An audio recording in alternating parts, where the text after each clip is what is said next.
Hello and welcome again to Link Ahead, the City of Dublin podcast. Lindsay, we're going to dive into some high-tech topics today that were just ideas a few years ago. But as our listeners know, Dublin always strives to be at the forefront of technology when it's implemented in effective, efficient, and essential ways. Right, and we are leveraging cutting-edge public safety technology to support police operations, emergency response, crime prevention, and investigative leads. We are talking the latest in self-piloted drones, security robots, and new camera technology. And here to talk all about it is Deputy Chief of Police Greg Lattanzi and Sergeant Andrew Clark. Welcome to Link Ahead. Thank you. Thanks, Lindsay. So glad to have you. And before we jump head first into high tech, can you give our listeners some background on the technology we already use to keep our city and residents safe? For example, people might not know we started our police drone unit in 2020. We had 7 officers that we trained up as pilots in 2020 and had 3 drones to start. All those drones we would carry with us in the cruiser. And then when we had a use for it, the officers would get them out of their car and fly them on a call. We used them a lot. We used them until the batteries swelled up and we kept having to replace them and realized that this technology is something that is really, really beneficial. And I've just built it up from there. And now we're up to, I think, 25 officers that are pilots. So why are drones so effective? I think drones are effective because they are able to give us an overall picture of what is happening and give us that picture quickly. Sure. A lot of it is like having a helicopter, but a lot less expensive than a helicopter. And it can give you that overview. So if we're looking for somebody, a missing person, a suspect that's fled, or just, getting a idea of what the traffic looks like, crowds at an event, it can give you that overall picture from one perspective of the drone without having to rely on a bunch of different officers to give you that same perspective, and it can do it really, really quickly. Can you talk a little bit more about how the technology has changed or improved even in the last 5 years since we began the program? Initially, our drone program started with drones that would have to be manned by one of our trained drone pilots and deployed from a cruiser or another specialty vehicle at the police department. That technology has significantly shifted in the last 5 years to where the FAA has authorized the use of drones in a way that we can station them and then fly them from beyond visual line of sight for first responders. Additionally, the city has partnered with other companies to explore camera technologies, from license plate reading technology to other stationary cameras throughout the city that really enhances our ability to deploy resources more quickly and also investigate things more effectively after an incident has happened by the use of those cameras and where they are strategically placed throughout the city. Let's talk about that drone as the first responder program that you guys just launched. So we're the first law enforcement agency in the country to partner with schools and the fire department as launch site. That's correct, right? Yes, we're the first to partner with both the school district and fire department. So how quickly can they respond to an emergency? Based on where we have the drones located at throughout the city, those are in 4 strategic locations throughout the city, we can deploy a drone and have it overhead of an incident within 90 seconds or less anywhere in the city. That is incredible. And Sergeant Clark talked to us about this earlier, but what is the battery life of a typical drone? So the battery life of a typical drone is about 35 to 40 minute flight time. So obviously we have to allow for that time to get there and time to get back, plus a little reserve. So we typically have about 25 to maybe 30 minutes on scene of an incident. So, Sergeant Clark, you kind of talked about earlier about a helicopter like that. There's a lot of maintenance and stuff. So you're an airplane pilot, and you certainly know how long it takes to get things up in the air and do the safety checks. So what is it about that time that, the short amount of time that you have with a drone versus, a manned aircraft? Absolutely. So the nice thing about drones are you still have to have all those safety checks. But with this drone first responder program, they're actually mounted in a climate-controlled dock. So we can do all those checks, make sure everything is operating as it should be, and then it's in that climate-controlled dock, it's powered on, it's ready to go. So those safety checks are done, As long as there's no readings that are off, you can open that thing up. It's good to go. Take off and launch it. You don't have to actually have a person there checking it every single time it flies. That's cool. And these are really eyes in the sky, right? That can cover our 4 counties, Franklin, Delaware, Madison, and Union, in a matter of minutes. That's correct, Lindsay. So we've got authorization from the FAA to fly in all the counties that we have jurisdiction in. And again, as we mentioned, because of the location that we have with the drone docking stations, we can deploy those very quickly and have eyes overhead of an incident in a very short amount of time anywhere within our jurisdictions. But we also have authorization to assist other jurisdictions within reason in those counties as well. You mentioned time. In an incident like that, if there's an emergency, you need to be there quickly. So how does this improve police response time? First and foremost, like Deputy Chief said, we'll have eyes on any incident anywhere in the city within 90 seconds. That's very, very quickly. You guys drive around here in heavy traffic time. It's hard to get anywhere within a few minutes, much less 90 seconds. So even though we're in police cars, that's very quick. Second, it can change how we respond to an incident. So we have that overall picture. We're able to see what is happening. It can change how our officers respond, so we can get officers in the right places faster rather than having to go and then readjust once we get to the initial incident scene. So it really does improve our response time and the effectiveness of our response. Well, and this can really help with our large events, right? Talk about Independence Day, Dublin Irish Festival, the Memorial Tournament. Yeah, Lindsay, I think a great example of this is our 4th of July concert and fireworks. We were able to utilize both our DFR drones, our regularly manned drones, as well as Meraki cameras throughout the city to assist us with the traffic flow on the egress of the 4th of July. And that's something that we have a significantly large crowd all trying to leave a very condensed area all at the same time. So you can imagine the challenges that presents to folks that are leaving and to law enforcement stationed throughout the city to try to ensure that traffic pattern operates and people get home safely and quickly. So we were able to utilize those drones and Meraki cameras to help us direct officers to run certain traffic lights in certain directions to ensure that traffic flowed appropriately given the amount of cars that were on certain roadways to get people back home safely and quickly. So all this is happening at night. So how can these cameras see what's going on at night? Yeah, so all of the drones are equipped with forward-looking infrared. So they actually have infrared cameras on all of them, and it's really effective, even in a small package, to see at night. Tell us about the usefulness of real-time information, coming in during an emergency, such as a missing child, a traffic incident, or maybe a crowd that's just gotten out of control. Yeah, so I can give you a great example, Bruce, of a time that we've used our DFRs in a testing scenario when we had a missing person here in the city as of late.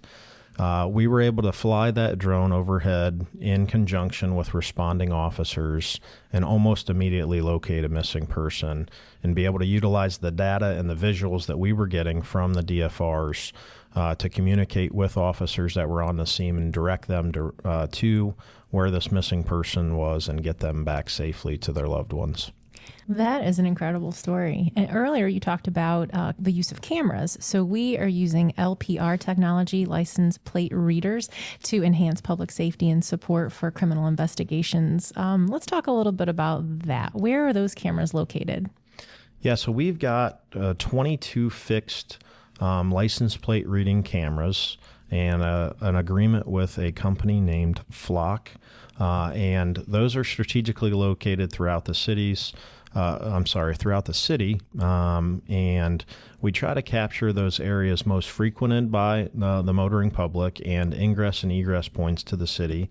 And what that allows us to do is, through their software package, to monitor vehicles that enter and exit the city for potential warrants, for stolen vehicles. So that information from those license plate reading cameras, again, focuses on the license plate, not the driver per se, and feeds that information back to their software platform that can alert officers if a stolen vehicle or an individual associated with a vehicle potentially has a warrant for us to respond or direct resources to in an attempt to apprehend that individual with either the stolen car or with a warrant. What it also allows us to do is backtrack that camera information if we were investigating a potential crime to see what vehicles were in a certain area during the time of an offense. So certainly a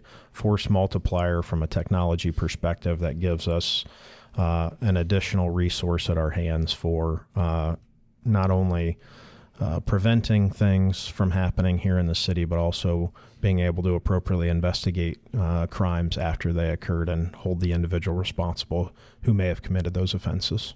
So we've covered a lot already, but we still have some cool stuff to talk about. 3 words: autonomous security robots. We've launched a 2-year pilot program to deploy 2 of these bots for around-the-clock support in public spaces. Tell us more about this. We took some feedback from our calls for service and data that we collect at the police department in recognition of some of the areas that are unique to our city that have use for additional eyes, per se, from something like an autonomous security robot. So the Rockcrest Parking Garage and Riverside Crossing Park are 2 locations that we identified that would be a nice supplement to our patrol staff and our business district unit to have a robot in place. So the first robot will be at the Rockcrest Parking Garage, and it will basically traverse that parking garage for several hours of the day. It has a docking station on the 3rd floor of the parking garage, and it's quite large. So it's about a 400-pound robot that is easily recognizable and marked with our... Please tell me there's a red light that flashes back and forth. There are flashing lights right. and Dublin police markings on there, and it's got some unique tech features that... not only provide camera footage from inside of the robot, but also 2-way communication with our Northwest Regional Emergency Communications Center. Should somebody that was in need to contact emergency resources, they can do that straight from connecting with the robot. I have so many questions. So let's start with the why. So why are we doing this? Can you discuss the benefits, the real-time data, things like that? What makes robots the right call? Yeah, so as I mentioned, it's a multiplier of our current staffing. So we have officers that patrol districts throughout the city, as well as a business district unit that patrols that Riverside Crossing Park area and Bridge Park and some parts of historic Dublin. But they can't be everywhere at the same time. And there are only a few officers that are responsible for this area. So having the ability to access the cameras that are on these robots, should we get a call for service in the parking garage or in the park, it certainly operates as a resource for us to get a better visual on a situation before our officers were to respond there, or most effectively to deter any of that activity when someone who may be looking for opportunities for less than admirable intentions to see this robot and recognize it's got cameras on it, it has police logos on it, flashing lights, that they may choose to do that elsewhere, not to do that at all. So this, like, if there's something that's going down in there and someone's chasing somebody, you know, I'm not just saying the worst case scenario, you can go up and push a 911 button, right? Yeah, Bruce. So you could press the call box feature on the robot, and it would immediately connect you to our 911 dispatching center. Additionally, officers who may not be on the scene could access via a software platform the camera footage in there to see exactly what is happening on that scene before they would arrive, and potentially reroute themselves to a different access point of the parking garage or the park to get a better view of the incident, or to potentially intervene wherever those individuals may be at. All right, I'm thinking about this from the driving and parking standpoint. Talk a little bit about how these robots will move in the parking garage with tight quarters, how they avoid cars parked or moving. Yeah, so currently it's in the testing phase in the Rockcrest parking garage, and engineers from the company will come out and basically route its patrol path. And then there is technology inside of the robots. Ironically, you could imagine a Roomba vacuum that just picturing my Roomba goes around your house house and, avoids things. Well, my Roomba doesn't avoid things. It just keeps running into them over and over again. Well, thankfully, we did not partner with Roomba on this. Good call. But it does have technology inside of the robot, so that way it will avoid and stop, specifically if there's an individual that is coming to have an interaction with a robot, attempt to make that call, or have two-way communication with one of our dispatchers. Similarly, it would do the same thing as it patrols throughout the garage. They do operate at about 3 miles an hour to traverse up and down the garage, but certainly the visibility of the robots and stature of them should be easily recognizable by a member of the public or a driver traversing the garage. Now, these things, I don't know, we had them at the State of the City, and they're very cool. Will you describe to our listeners what the size of these robots are? Yeah, so it's probably about 5 feet tall and about a 400-pound robot. So it is not small by any sense of the imagination. And again, marked with police markings, has police red and blue lights, spotlights. So again, very easily recognizable by a member of the public should they need to interact with it, or if they see it, to know exactly what it is. Gotcha. Okay, so bots can work for how long? How long is their shift? So they actually don't per se have a shift, but they can operate for several hours before they would need a charge. So what we've done is take a look at some of the data that we retain for the busier times in those garages, in the parks, and then we have monitored that data to provide us with an optimal patrol timeline for the robot. So again, they'll operate several hours, and then they will charge during down hours when there's regularly not a lot of traffic or vehicular traffic or foot traffic in those garages. Gotcha. And of course, we worked with the community to name these police bots. So I know the one at Rock Crest is Dubbot, and then the one that will be in Riverside Crossing Park. Do you know what that one's named, Bruce? Lay it on me. I'm not sure. It's Bridgewalker, of Awesome. course. That's Yeah. a cool one. The robots are also a great tee up to yet another initiative we launched this year, the Business District Unit, or BDU. Tell us about this.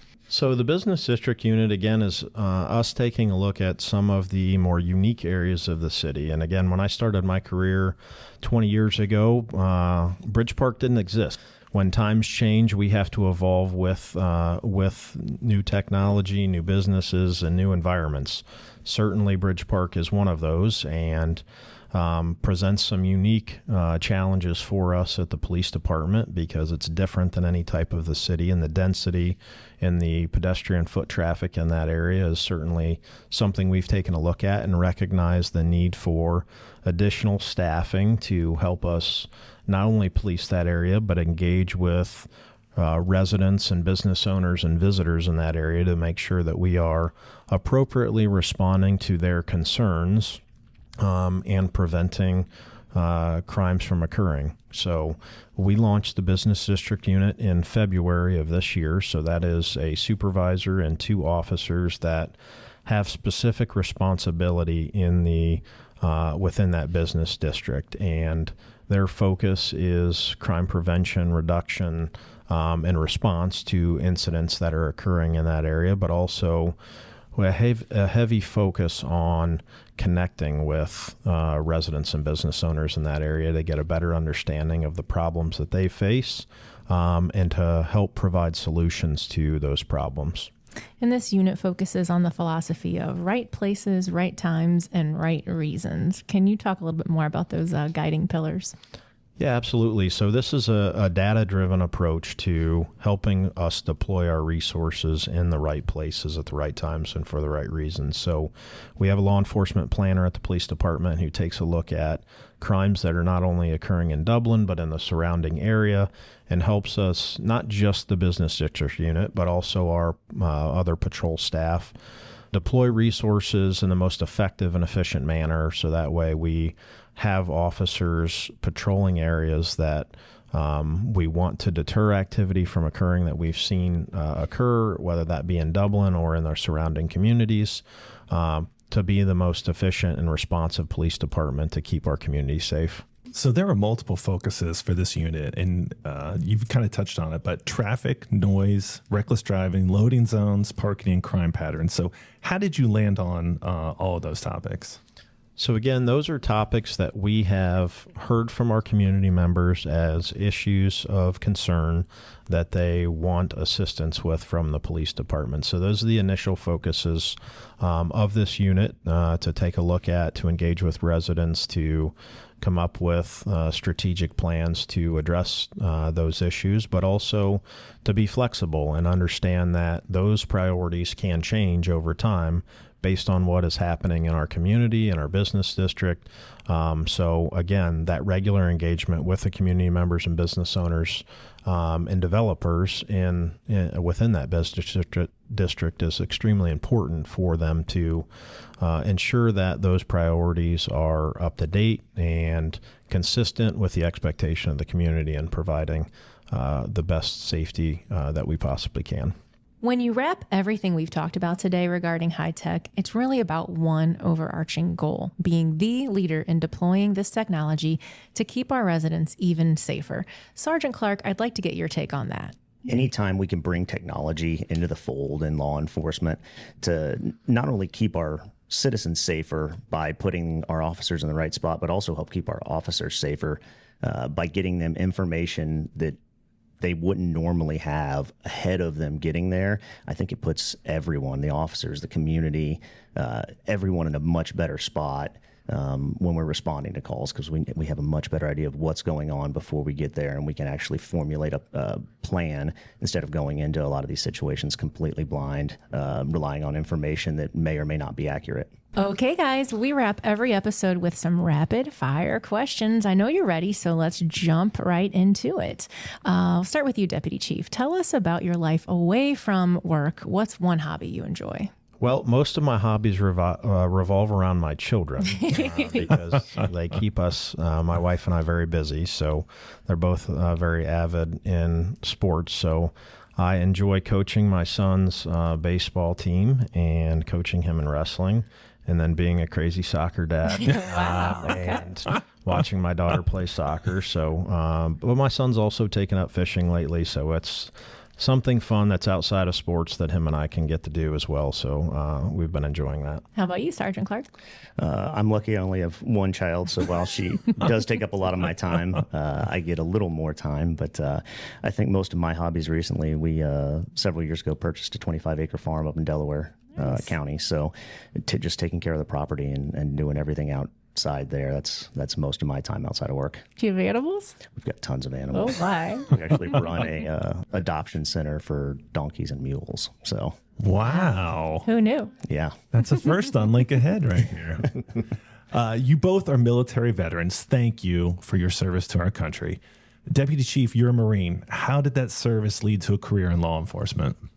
Well, from a young age, I knew I wanted to be a police officer. My dad was a police officer for over 30 years in a smaller town just about an hour and a half north of Dublin. But the Marine Corps teaches a lot of character traits and things like hard work, integrity, discipline, and commitment. And I think all of those are fundamental characteristics that a police officer needs to have. So the foundation building of those characteristics in the Marine Corps certainly assisted in preparing me for a future in law enforcement.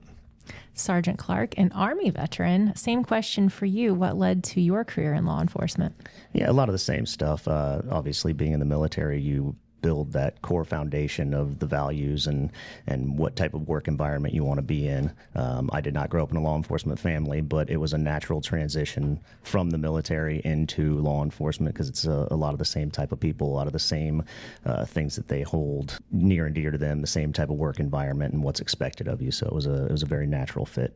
All right. Is there friendly competition? You know, Army's better than Marines or anything along those lines? Respectfully, there's no competition. Yeah. Okay. Good answer.